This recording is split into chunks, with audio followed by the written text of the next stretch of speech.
tengok kamu punya feedback hari tu. Baik. So sekarang kita pergi kepada ketiga-tiga soalan. Okay. Nak tengok macam mana kamu, so buka balik kamu punya latihan yang kamu dah buat dengan jalan kerja kamu. Okay. Follow along. Kamu tengok kalau ada jalan kerja kamu yang betul kat situ, kamu tanda. Kalau perlu penambahbaikan, tolong buat komen. Guna pen merah. Jangan guna pen biru sama dengan tulisan kamu. Guna pen merah.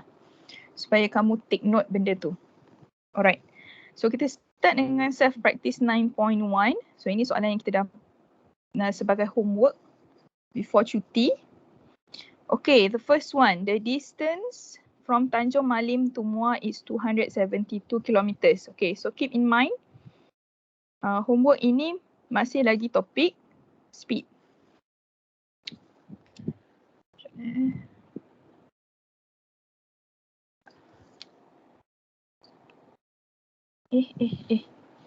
Kenapa dia tak nak?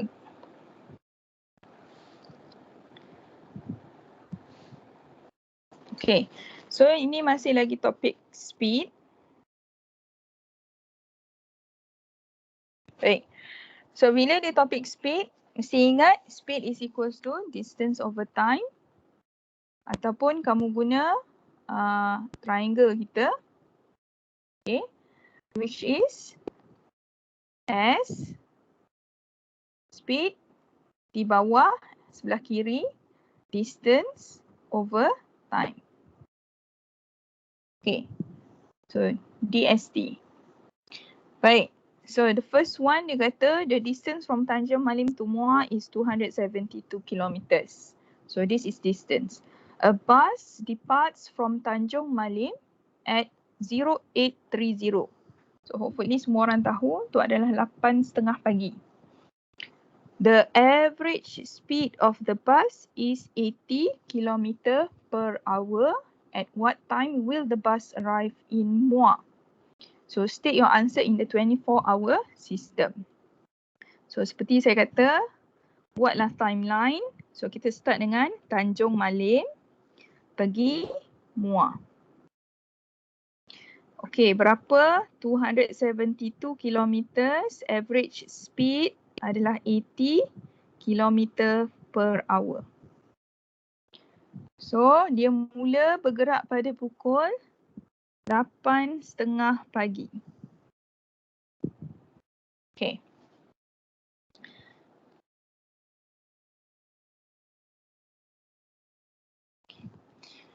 Baik. So, sekarang kita nak tahu pukul berapa dia sampai.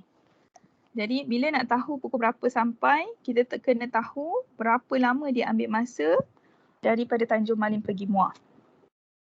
Baik. So, gunakan speed kamu sebab dalam formula kita ada time. Kita punya triangle. Kita ada boleh dapat tahu time. Jadi, gunakan formula. Bila nak time, kita nak T, time equals to distance over speed. Okay, so sebelum buat benda ni, you have to make sure bahawa unit kita sudah sama dengan distance. So tengok speed ni, speed in kilometer. So distance kita dalam kilometer juga. Okay, so tak ada masalah, tak perlu tukar unit. So ini kena berhati-hati. Sekiranya unit diberi berbeza, kamu kena tukar unit dia supaya dia jadi sama. Okay. So yang paling senang adalah kamu pastikan distance tu sama unit dengan speed. Okay. So kita mulakan. So time is equals to distance divide by speed. Okay, untuk kamu yang baru belajar pasal speed and acceleration begini, teacher sarankan untuk kamu tulis apa formula dia. Macam teacher buat kat atas ni. Kamu tulis satu-satu. Time equals to distance over speed. Supaya bila kamu masukkan nilai, kamu tahu dia selari dengan kamu punya formula. Okay. So time equals to distance saya 272 divide by speed 80. Dalam jalan kerja, teacher dah kata jangan tulis unit. Tapi saya tengok ada orang yang buat jalan kerja, dia tulis unit. Apa maksud unit kat sini adalah dia tulis kilometer, lepas tu dia tulis kilometer per hour. Tak perlu. Ini tak perlu tulis. Just tulis nilai saja. 272 divide by 80. Okay. Alright. Kemudian sambung. So 272 you divide by 80, kamu patut dapat 3.4. So what is the unit for 3.4? Apa unit dia? Anyone? Dia dalam apa unit dia? Tak ada sesiapa tahu? Okay, teacher panggil nama .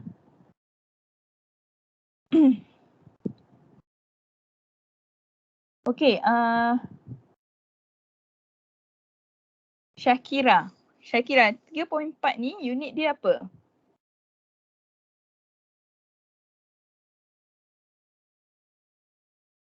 Saya, Miss. Ya, apa unit dia 3.4? 3.4 hari. Apa unit dia? Unit 3.4 hour. hours. Okay, thank you. So dia 3.4 hours. Okay. So kenapa dia 3.4 hours? Adalah kerana berdasarkan unit speed ini dia adalah in hours. Okay. So bila dapat 3.4 hours, dekat sini ada misconception. Ada setengah orang. 3.4 hours bukan, okay, is not equal to, tulis kat sini, is not equal to 3 hours 40 minutes ataupun 3 hours 4 minutes. Bukan. Kat sini ada misconception. Okay. Sebab ada orang buat. Okay. Salahnya kat belakang ni, minutes. So bila dapat 3.4 hours, pecahkan dia kepada 2. 3 plus 0.4. Alright. Pecahkan dia 0.4. Kemudian 0.4 tu kamu kena tukar dia kepada minutes instead of hours. So kat sini ada 3 hours plus, ni hours kan? Hours, 0.4 hours. Hours nak tukar minutes, you darab dengan 60. Multiply with 60. So jadi 3 hours, 0.4 times 60, kamu akan dapat 24 minutes. Bukannya 40, 24. So dia jadilah 3 jam 24 minit. Jadi kita start 8.30 pagi tambah 3 hours 24 minutes. Begitu. So dapat 4, 5, 8, 9, 10, 11. So jadi dia sampai pada pukul 11.54 AM ataupun kamu tulis 11.54 pun diterima. Okay, salah satu. Sebab dia tidak minta in 24 hour system, dia tak cakap. Oh, ada, sorry. State your answer in the 24 hour system. Jadi, diterima yang ni, ini salah. Okay, so kat sini, kalau sesiapa yang buat salah, ada yang betul, tak ada masalah. Dia salah dekat sini. Sini. Nak tukar kepada minit. Jangan salah konsep. Alright, ada soalan ke? Tak ada. Baik, kita teruskan dengan generating excellence. So start dengan question number 4. Syahmi drove 354 kilometers from Kuala Lumpur to his hometown in Terengganu. So distance 354. The table below shows his travel notes. Okay, dia mula pada pukul 7. 9.30 dia stop dekat Temerloh. And then dia ambil breakfast. Selepas dia berjalan sebanyak 185 kilometer. And then 10.05 pagi, dia bergerak, dia continue the journey to Terengganu. And then dia arrive at the village lah pada pukul 1:45. Jadi ini adalah distance time. Ini masa in minutes. Okay, sekarang kamu kena pastikan kat sini berapa minit sebenarnya dia bergerak. Sebab kita nak tukar kepada minit. Jadi buat timeline. Yang senang sekali adalah buat timeline. Okay, dia mula kat KL, dia akan sampai ke Terengganu.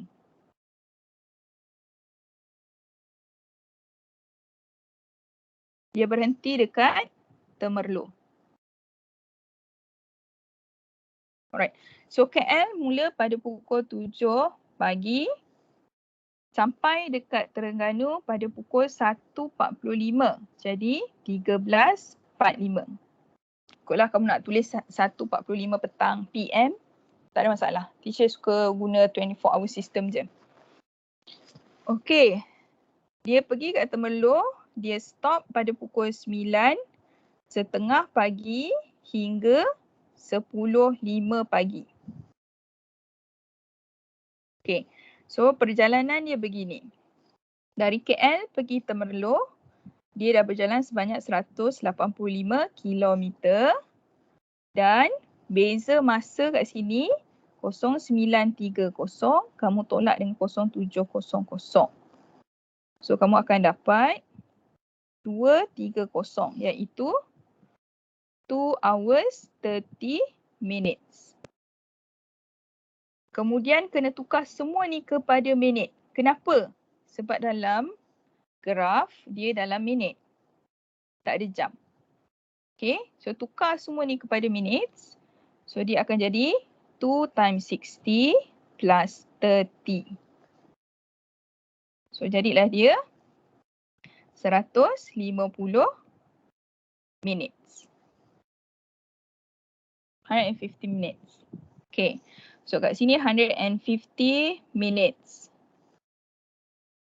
Alright, dia berhenti dekat Temerloh 9.30 hingga 10.05 pagi. So 10.05 minus 0930. Alah, kecil lah pula. Sekejap. Biar teacher alihkan benda ni.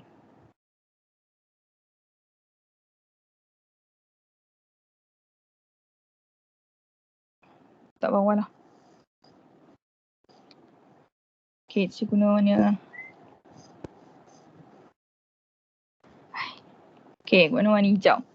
So sepanjang di Temerloh dia berhenti. So 10.05 minus 9.30. Okay, jalan kerja macam mana kat sini? So dia jam dan minit. Dia tak ada pinjam-pinjam sebelah. Dia mesti pinjam between hours and minutes. Jadi 5 minutes you tak boleh tolak 30 minit. Jadi dia akan pinjam dengan hours. So hours akan jadi 09. Okay. Hours akan jadi 09. Minutes akan jadi 65. Fine. Sebab 1 hour is equal to 60 minutes. 60 minutes plus 5. So jadi 65.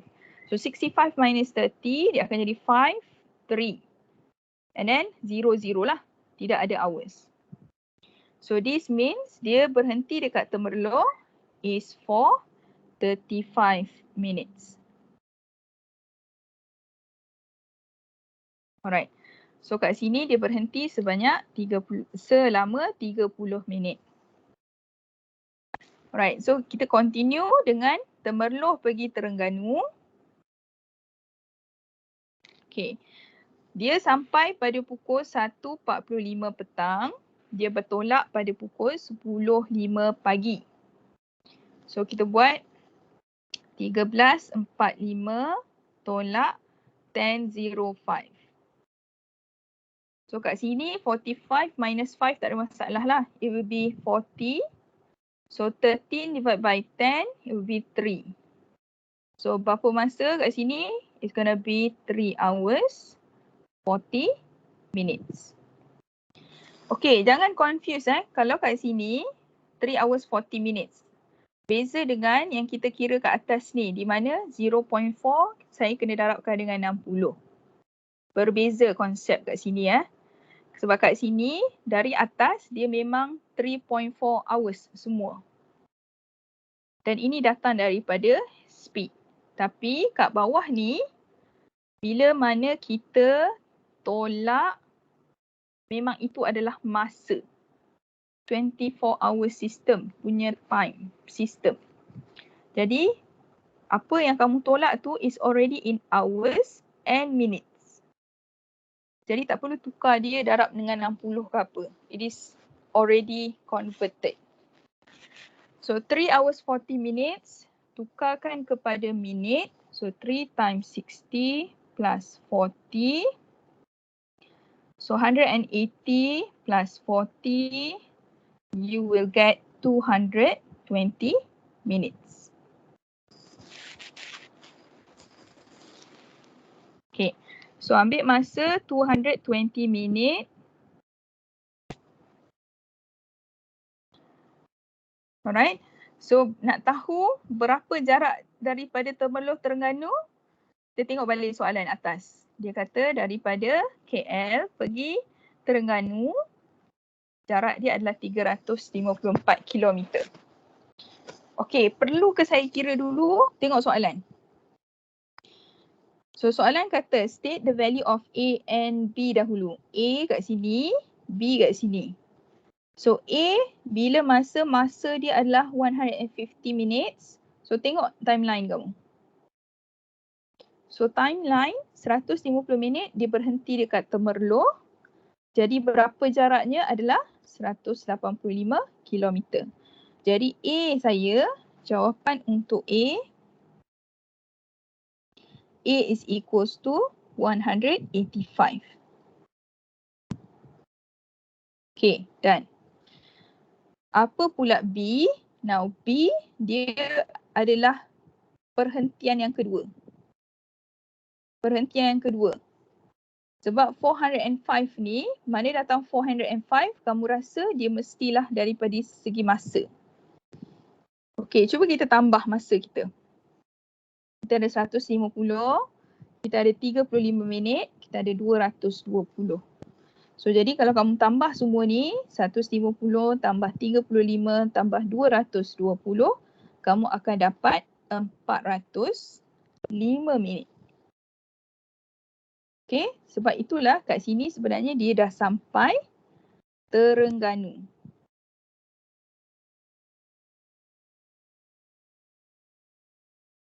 Okay, so jadi tak lain dan tak bukan B mestilah perhentian di Temerloh. So Temerloh masa selepas berapa masa kat sini dia akan berhenti dekat Temerloh 35 minit dia berhenti. Jadi 150 tambah 35. Okay, jadi B is equals to 150 plus 35. So equals to 185. So B kat sini 185. A adalah 185. Sama. Okay, so hopefully nampak mana datang A dengan B. Baik, kita teruskan dengan question B. Complete the graph for Syahmi's whole journey. Okay, so since kita berhenti dekat Temerloh, tidak ada peningkatan dalam distance, jadi dia akan jadi uniform. So kamu kena buat titik bertindih ni. Guna pembaris lah. Uniform. Kemudian 405 titik bertindih dia mesti selari dengan 354 km. Kemudian dia akan naik atas. Gitu. Dia bergerak. Maksudnya dekat di antara 150 ni, ini dia berhenti dekat Temerloh.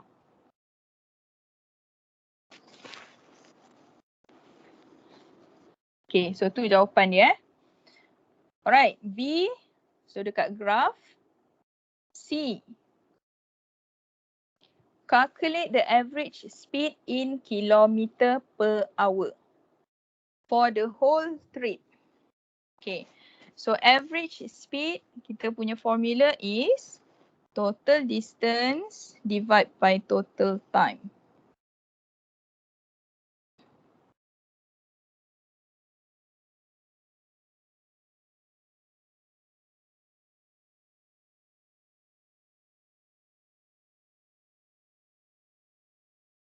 Okay, perlu ke kira balik total distance? Tunjuk, tak perlu. Kenapa? Sebab dalam ni dah diberi total distance. 354. Dalam soalan pun dia dah bagi 354. Perlu ke kira balik total time? Tak perlu juga because dalam graf dia dah bagi 405. Okay, tapi kalau kamu dah kira, maksudnya kamu tunjukkan 150 tambah 35 tambah 220, tak ada masalah. Itu pemahaman sendiri. Tapi takkan ada markah lah untuk pengiraan masa. Sebab dalam graf dia dah bagi.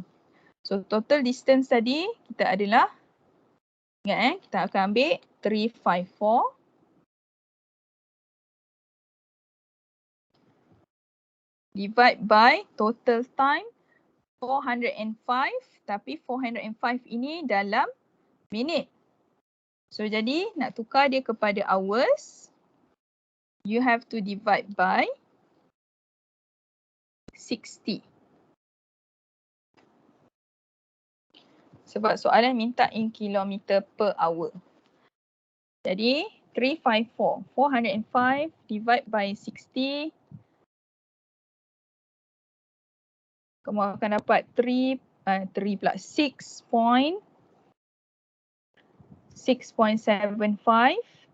So finally 354 you divide by your answer 6.75. You get 52.44 kilometer per hour. So itu jawapannya. Okay, so make sure kamu kena tunjuk adalah mesti ada conversion ni. Okay. And then jawapan akhir, kalau kamu punya jawapan akhir tidak ada unit, tak ada masalah. No unit, no problem. But kalau ada unit, make sure unit itu ditulis dengan betul, baru dapat markah untuk jawapan akhir. Okay, so please remember that. So begitu So apa-apa pun, if you dapat jadual macam ni, apa teacher sarankan adalah buat timeline. Untuk problem solving memang timeline tu berguna. So kamu nampak keseluruhannya apa yang berlaku. Nak bawa pen berwarna-warni buat timeline, tak ada masalah. Bawa lah pen kamu yang berwarna-warni tu dalam exam dan tunjukkan timeline.